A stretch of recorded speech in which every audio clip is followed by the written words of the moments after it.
The first leg of the Volvo Ocean Race delivered 3 weeks of extraordinary drama. This race promised life at the extreme, and the 6,500-mile charge from Alicante to Cape Town was a baptism of fire. Big wave. Amid the screaming winds and towering seas, Torben Grail's Ericsson 4 smashed the world monohull record. Just got a 24-hour record! They were first into Table Bay. They were made to earn their money by Ken Reid and PUMA's Il Mostro, who chased them out of the Med and down the west coast of Africa to finish second. A long time imagining what this race is going to be like. How hard, how hot, how cold, how windy. It's better. It's better than I thought. For the rest of the fleet, this was a war of attrition, the South Atlantic punishing both boat and sailor. Getting ready for Armageddon. Leg 2 will be a step into the unknown, a 4,500-mile race north to India. The weather will remain a factor, but the next few weeks will bring an added concern. Piracy is this bloke turning up on your boat, and it's terrifying.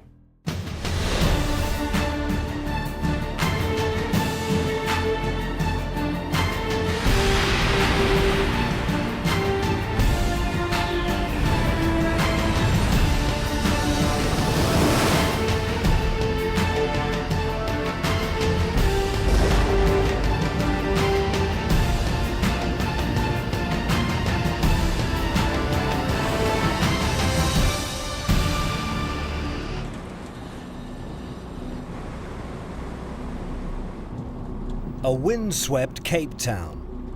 The start of Leg 2 is just days away, and the inclement weather is causing real concern for our 8 crews. Simply getting the boats to the start line is a challenge. This is a typical southeaster. We're going to be delayed over a day. We were supposed to put the mast in today, to step the mast, put the boats in the water, and there is no way we can do it. It is gusting 50 knots, sometimes even over 50 knots. It's crazy, but it's part of Cape Town. It's going to mean that we might not be able to sail for 2 days we have planned, and we need to sail because we have taken the boats apart and we need to test everything again. So that would be a big worry, but perhaps we can use the nighttime. And that people don't like that because they have to be with their mistresses and stuff. Oh. Well, all I can say is thank God we're not starting the race today. It would be a mess. It's windy. I mean, right now we're pretty much, you can see we're tied to terra firma basically, but I mean, it's not nice to see your boat doing this when it's, you know, in as good a shape as it could be to restart a leg. It almost feels like you're going backwards, which I don't think any of us here like. And you can even see the whole Volvo village has been pulled down behind us, and you know, I think Cape Town's about to take off. I mean, we're very lucky there that we are in the water with the rig in. I mean, right now, obviously, I think a few of the guys may have lost 2 days potentially with just this breeze. It's still going to blow probably 45 to 40 knots tomorrow, which kind of takes Wednesday, leaves you Thursday morning. It's still pretty breezy as well. So you're looking at Thursday afternoon before your boat's complete to start a new leg on the Saturday. So yeah, I'd rather be where we are, but at the same time, I wish there was 30 knots less breeze.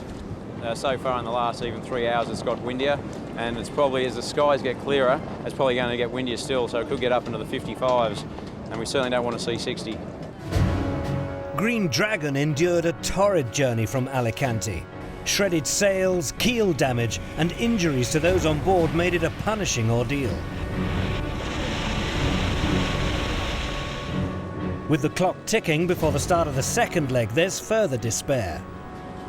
Well, we went out just checking everything over, so it's a good job we went out. I think we were only the team that managed to get out today, but we unfortunately hit the spreader with the J4. The J4 came off, fell down and hit the spreader with the furler. So yeah, we've broken the spreader, so we'll keep the lads busy tonight. And we may get out tomorrow, if not, we'll be ready for Saturday. Fortunately, before we went out, we told the shore crew to expect a late night, so wise words. There's been a fair bit of activity since we broke at about this time yesterday. There's been a lot of phone calls, a lot of talking, a lot of contingency plans, and we're pretty well covered now. We've got our shore team repairing the one that we broke, and we've got a new one coming in, so one way or another it will be done by tomorrow morning. So it's split. If you went sailing with it, the mast would fall down. That would be as simple as that. When we damaged it, if we weren't very careful, within probably 20 minutes of normal sailing, it would have fallen down. We're not joking at all when we say we are very, very pleased it happened yesterday. If it happened in a week's time, we would have to stop somewhere. Ahead of leg 2, it's Torben Grael's Ericsson 4 who lead the Volvo Ocean race by a point over Ken Reed and Puma's Il Mostro. Ian Walker's Green Dragon lies third. They're followed by the 2 Telefonica boats, skippered by Bauer Becking and Fernando Echevarri.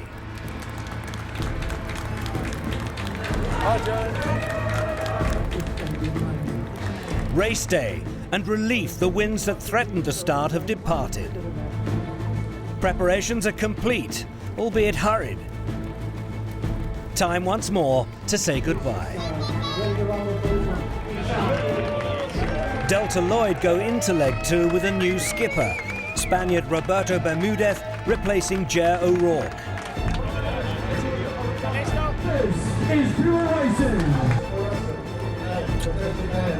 So we had a very special stop in Cape Town, and this is the evidence of it. We got engaged on Cape Argulis last week, and I think it'll give us forever some very happy memories of this stopover. Thank you, Cape Town. Team Russia's owner, Oleg Zhere, is about to fulfill a lifelong ambition. The billionaire who made his fortune through running a chain of hypermarkets in his homeland missed the first leg due to the death of his mother. A sailor for just 3 years, he now boards the boat in Cape Town for a step into the unknown. My vocabulary is not good enough to describe what I'm feeling right now. It's everything. You're feeling like huge and big challenges in front of you. It's great. The second leg is a 4,500-mile passage to India. On leaving Cape Town, our boats will surge north to the finish line at Cochin, a first for the Volvo Ocean race. As is anticipated, the start in Table Bay is frenetic. Our 8 boats must first complete a lap of a triangular course before heading out towards the Southern Ocean. 40 seconds to the boat, 1:15 to the start. Someone take a photo of me. I got a 1:10, 43. On board Ericsson 4, Olympic-grade Torben Grael's crew is fully focused on winning a second consecutive leg. 26 seconds. Fernando Echevarri's Telefonica Black limped home last on leg 1 after sustaining rudder and bowsprit damage. They head out of Cape Town desperate for better luck. Amid a huge spectator fleet, this is racing at close quarters. 4, 3, get to go. These guys are right tonight. Okay, land deploy, guys. Land deploy.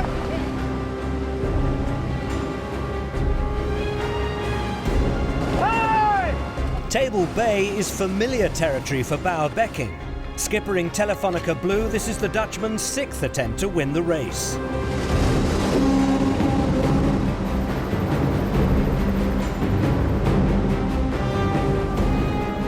It's pedal to the metal to get out of Cape Town, and Ken Reed on Puma's Il Mostro is first to break from the fleet. They're pursued across the bay by Becking and Grael.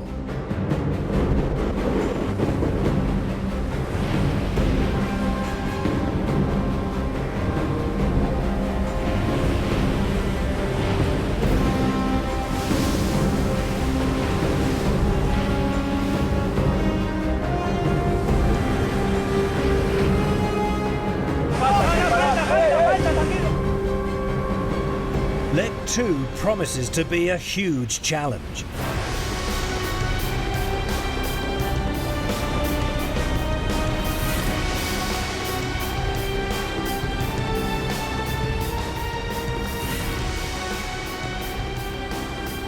Even before the fleet leaves South Africa, Ericsson 3, skippered by Anders Luanda, hits trouble.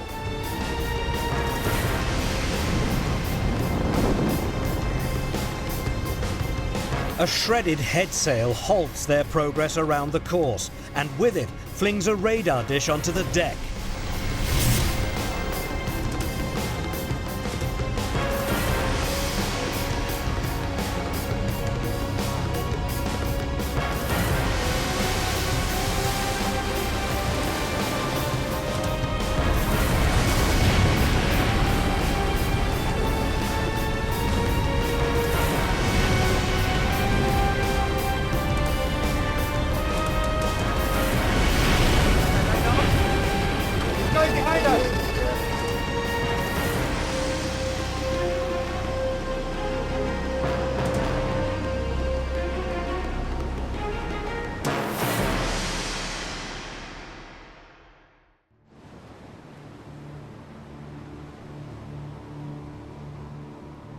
As the boats head into the Southern Ocean, the crews are all too aware of one potential danger that lies ahead: piracy. Well organized with speedboats and weapons, the East African coastline is a notorious haunt for pirates, with 63 ships being attacked in Somalian waters in the last 3 months. This week, a tanker carrying $100 million worth of oil was hijacked 450 miles from Kenya. Such is the concern, race organisers have created a waypoint to keep the fleet a safe distance from the most troublesome areas. So piracy is essentially a crime of opportunity. The Somalis are very good indeed at hijack for ransom. So if a Somali gets on your boat, they are not interested in removing all the crew's possessions because they've got 3 months to do that. What they will do is hold a gun to the captain or watch captain's head and say, drive to Somalia, and then the negotiations start. The stark warning creates tremors. It was a wake-up call, and I had to seriously hold my tongue because I was going to stand up and go, what the frick are we doing? What are you guys, we're supposed to be talking about racing, not talk about how to deal with pirates and who's not a pirate, and then we got the Somalia guys, and make sure it's not the Somalia guys because they're going to take you for 3 months and they're going to hijack you. Now we got to check and see if we got insurance for ransom. Oh, this is what we're dealing with now. It's hard enough just to get the circuits around the world. Now we got to go deal with ransom money? Oh, God. If you're asking if we're taking guns, we're not taking guns. Guns are a dumb idea because that's violence. Violence breeds violence. You know, you shoot and you miss. You know, some of the guys are, hey, I can get a flare gun, I'm gonna shoot the guy. Well, if you miss with the flare gun, guess what? He ain't gonna miss. We actually did look on the internet and figured out all these different spots before, gone through it, but then actually to sit in a meeting and have the full confrontation of where it is and what you're getting into, yeah, it was a little wake-up call.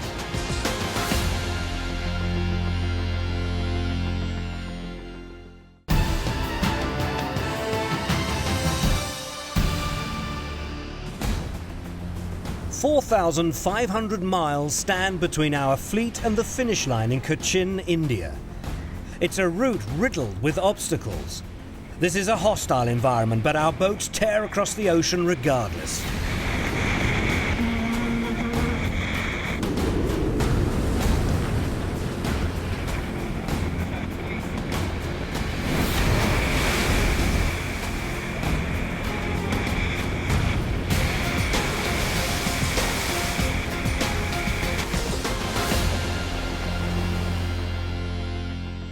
Day 1, leg 2, and after clearing the Cape of Good Hope, the fleet zigzags its way east in search of the low-pressure system that will fast-track them along the southern African coast and out into the Indian Ocean.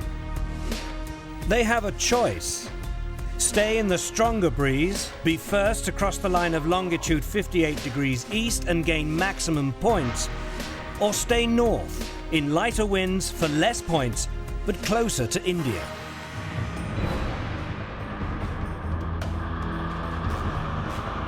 Olympic medalist Ian Walker has never skippered a boat in the Volvo Ocean Race before. The journey from Alicante to Cape Town proved to be a brutal introduction as he encountered structural damage and injuries to his crew.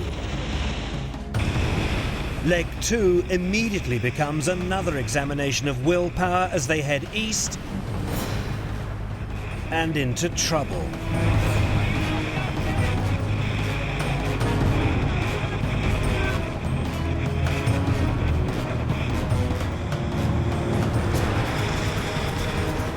Problem with the reefing, the headboard car. A lot of pressure in this breeze and it's against the rig, so it wouldn't release. So I had to go up, which is not particularly pleasant in these conditions. Probably one of the worst times I've had up a rig. It's so hard to hang on, I just bashed myself in the rig.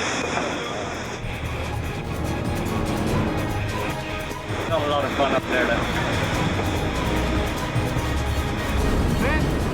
Another boat struggling is Bauer Becking's Telefonica Blue.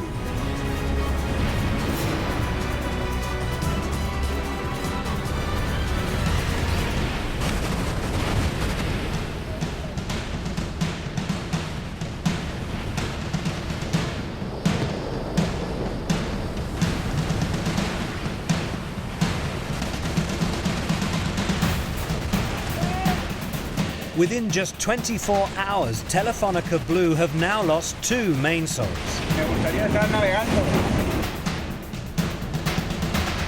The rest of the pack, including Ericsson 3, makes significant gains.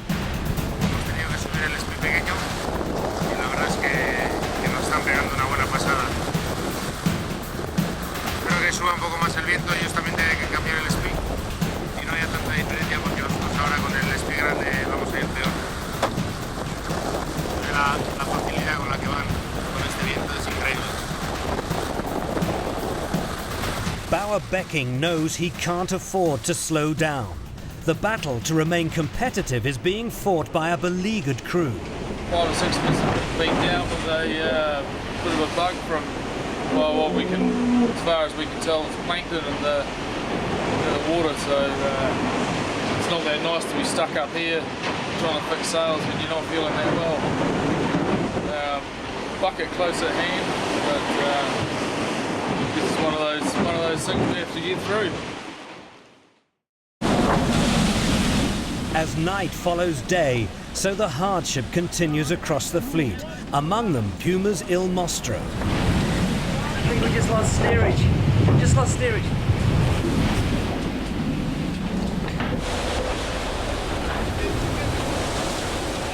We found out that the boat doesn't control perfectly with a just about every ounce of sail we have up and about 39 knots of wind speed. So, but everything's in one piece. The boys did a great job on deck. Everybody got up there quick. One little scary thing, the steering system was super loose. It's one of the reasons why control was lost, but we just gave it a thorough inspection and everything seems to be okay, so we're hoping it's just stretch. But yeah, besides that, wet and wild. Never a dull moment on the Fine Yacht Il Mostro, I'll tell you that. Overall leader Ericsson 4, skippered by Torben Grail, raced side by side with PUMA's Il Mostro across the Southern Ocean. Before Ken Reid opts to try his luck on a more northerly route to India. Bauer Becking and his stricken crew on Telefonica Blue continue their fight to stay in the race. Pepe Ribes is the man given the task of tracing the source of their illness. Pepe, oi, you think that was a problem for the people being sick? Yes, we are having problems with the water maker because we are seeing a lot of plankton on the water, and the plankton is going straight inside the water maker and making the water bad. And people sick. And people sick. The cause of the problem is making its presence felt. Look at this. ¿Dónde estaba eso? Míralos. ¿Pero dónde estaba? Aquí. ¿Y cómo estaba ahí? No idea. Acabo de llegar. Míralos, se mueven. Sí, están vivos, míralo. ¿Está bueno el agua? Hay que probarlo para saber si está bueno. It's animals, like small planktons and crabs and stuff like that. Look at that, look at them. Ah!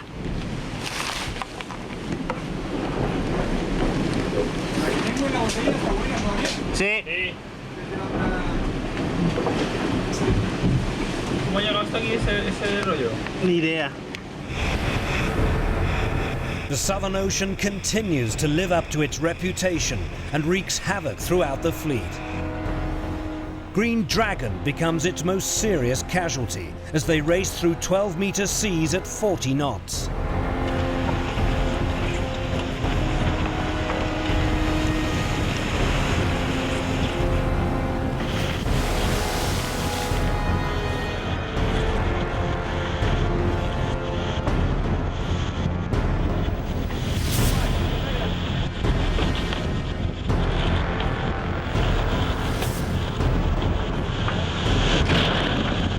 Suddenly, reaching the finish line in India is a distant prospect. Ian Walker's crew faces a conundrum: how to create makeshift repairs that will keep them in the race.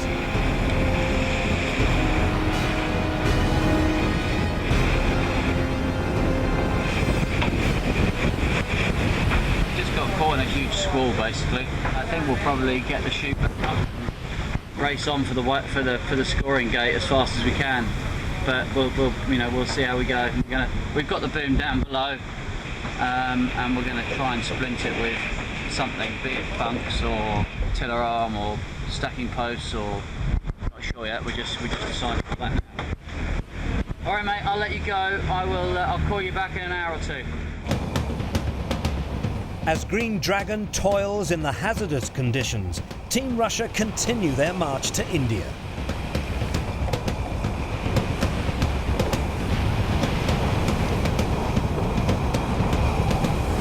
They're making great progress. And then...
Our boats are split into 3 groups. Furthest south are Green Dragon and Team Russia. Ericsson 3 and Ericsson 4 are in the middle of the pack, while PUMA's Il Mostro leads the way in the north.